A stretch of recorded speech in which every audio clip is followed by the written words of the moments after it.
Hello everybody, I'm Dutch and I'm here to dispel the 4 most common myths of hammock camping. So here we go. Myth number 1, you're gonna sleep like a banana or it's gonna be uncomfortable. So as you can see here, if you lay right in the direction of it, I can totally see why somebody would say you're gonna sleep like a banana. And yes, this is very uncomfortable, especially for sleeping, especially because my knees don't bend this way. My knees are hyperextended and it really puts a lot of tension back here. However, it's very easy to solve if you see as I move my feet to the left, I move my shoulders to the right, and I totally flatten out. It's not just a point to where I'm not hyperextending my knees. I'm not completely flat because truthfully, a human body is not completely flat. And if you were to look on the inside of your mattress, you would see contours that are, well, the shape of a human body. And when you get this to really its sweet spot, that's what you're gonna feel. You're gonna feel a little bit of a knee break. Your feet are gonna drop down.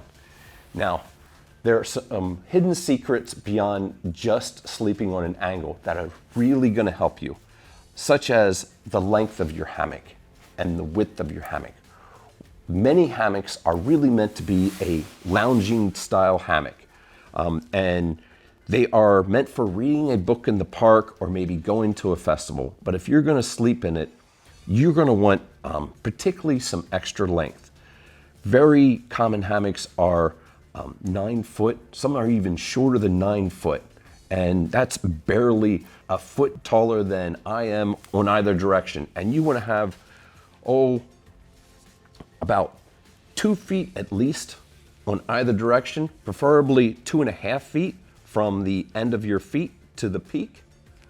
And that again for your head, because here is narrow, but the sweet spot is gonna be all along from here to about here, that you're able to get that good, decent flatness that you really need to get a good night's sleep. So it depends on how tall or short the person is. But I'm 6 foot tall. I use an 11-foot hammock. Usually that suffices for most people. People that are taller than 6 foot, adding length does not really improve it that much. And what you really want to do there is you want to get a wider hammock for somebody that's taller than 6 foot. This is about 56 inches wide, but someone that is 6'5", when they get on this angle, they're now starting to come up to this part that's starting to curve up. And for me, it's very comfortable because it's almost like a pillow. Somebody taller than me, well, they're gonna be running into a part where that is gonna be on their shoulder, and they're gonna get a little bit of shoulder squeeze and such. So that is one thing with hammocks, is they are really styled for the individual, and it is really important to contact the supplier, and because a hammock that fits for you may not fit for me. There's different weight ratings on each ones. There's certainly different lengths and there's different widths. So when you get it dialed in perfect and styled just for you, it's like putting on a suit. So that's myth number 1. And myth number 2 is that you're gonna get eaten by a bear or you are a bear burrito. Well, I'm not afraid of any bears. Just kidding. People feel more comfort when they're totally enclosed in a tent for some reason. Like a bear cannot smell you through a tent. And obviously these are people that do not spend a lot of time in the forest. There are things where you are in bear country. I mostly hike on the East Coast, and bears are more afraid of people than they are, say, in the Rocky Mountains or something of that nature. There are bear attacks, and in regards to that, where you're sleeping is certainly not going to have any effect on the bear. Now, there are things that you can do. Most importantly, hang your food far away from you. That's really what they want. They don't want you and they don't want to mess with you. They just want your food, or make sure that anything, your deodorants, your toothpaste, anything that could attract the bear as far as smell. Bears don't really want to have anything to do with you, so the best practice is to make sure the bear is aware of you and you don't surprise the bear, or you don't represent food because you smell like a Snickers bar or beef jerky. On to myth number 3. Most people think that you can only hammock camp in the summertime or when it's warm, but that completely is not true. And wintertime actually is my favorite time to go hammock camping. The colder the better. I love being snuggled into my hammock when the outside is absolutely freezing and blowing. But there are some special things that you have to do. When I thru hiked the Appalachian Trail, we didn't have underquilts, and I used a Z-Rest the entire way. Now, this is not going to be as great as an underquilt. For one thing, this doesn't breathe, and all the places where this is bad in a tent is just as bad in a hammock. But it is insulation, and it is something that you may already have as a beginner. So, if I lay this in here, we want to put it diagonal, and one of the troubles is that it's going to move on you, particularly when you sit down and you turn to get in. It's going to want to turn with you, and you're going to have to pick your butt up and scoot it around, and it's not going to be that easy. The best way to solve that is to have a 2-layer hammock that you're actually sliding this in between, and that is the best resolution you can have for sleeping on a pad. However, there are great underquilts these days, and we don't have to use pads anymore. Here is an underquilt. This is a zip-on by JRB on the Chameleon, and this is a down coat that straps to the bottom of your hammock. These quilts are using very high-end materials. They're extremely light. The down they're using is almost always 850, 900, even 1,000 fill down goes into these quilts, which is far better than you get in your average puffy. But they strap to the bottom of your hammock. The reason that's important is if you sleep in your sleeping bag inside the hammock, you are going to compress the insulation underneath you. And all you're going to have is a couple layers of nylon and some smashed feathers or some other type of insulation, and there's not going to be any air gap in there, and you are really going to get cold from the bottom, especially if it's cold outside. So the reason it straps to the bottom is no matter what, this can't compress, and when you stop the air coming from underneath, then you have blocked 80% of the problem. Then comes the top insulation.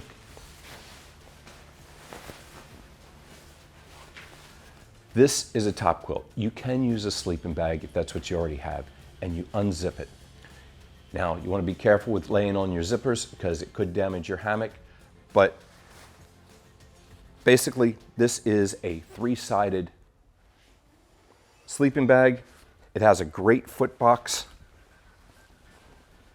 Imagine this is a 20-degree.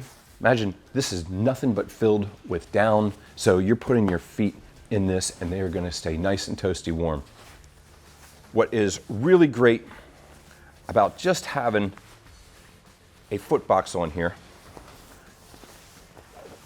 is you stick your feet in, and now my feet are completely encased in all that downy goodness.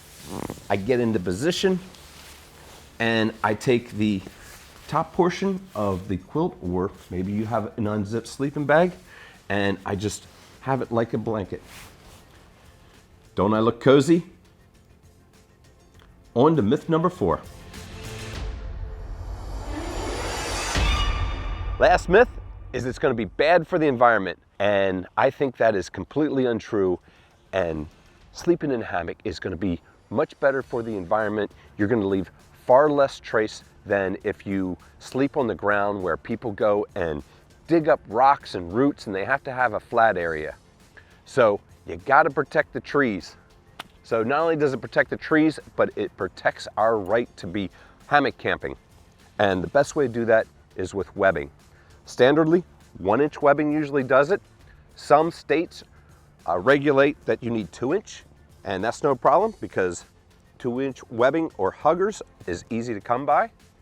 As far as a strap or a hugger, a strap has 1 loop on one end and a hugger has 2.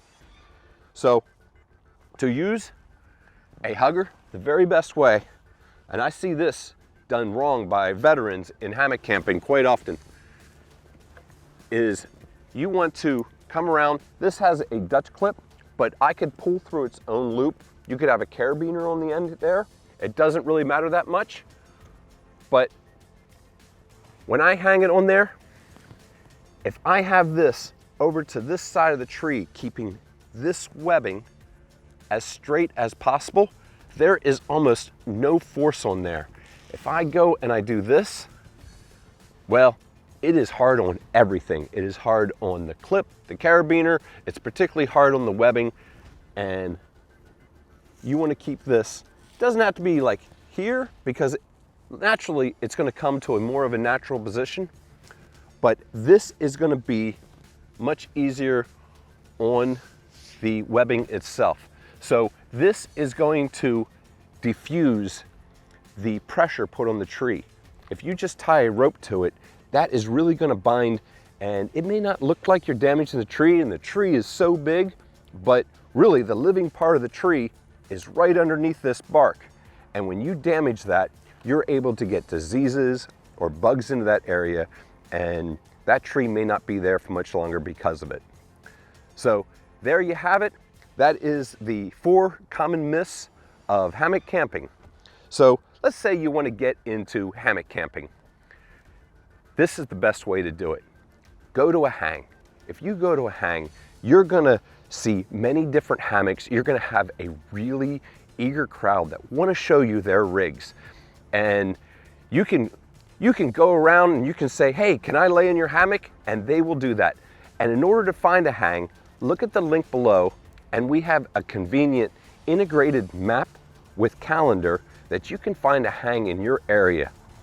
There's often a sign-up sheet that you have to do, but they are very inviting. And this is a great community to be a part of. It has grown, and I've really been happy to be in this community and seen this community grow over the last 20 years. So hangs are where it's at. Once you've done that, we have a really nice quiz that you can do to narrow down what hammock is perfect for you. So take that quick quiz. That's also down in the comments below. And after that, this is really important. Reach out. We have a customer service team that is going to ask you what your height and weight is, what your needs for the hammock is. If someone doesn't ask you that and they're just saying, hey, this is the best hammock for you, without knowing what your needs are, how important weight is on you, what type of weather you're going to be going through, temperatures, is it going to be raining, then they are doing a disservice. We really want to find out what your needs are, what your height is. Do you like a firm mattress or a soft mattress? And what type of temperatures, or especially what type of adventure are you going on? So please, give hammock camping a try. Do your research so you buy your second hammock first, but most importantly, get out there.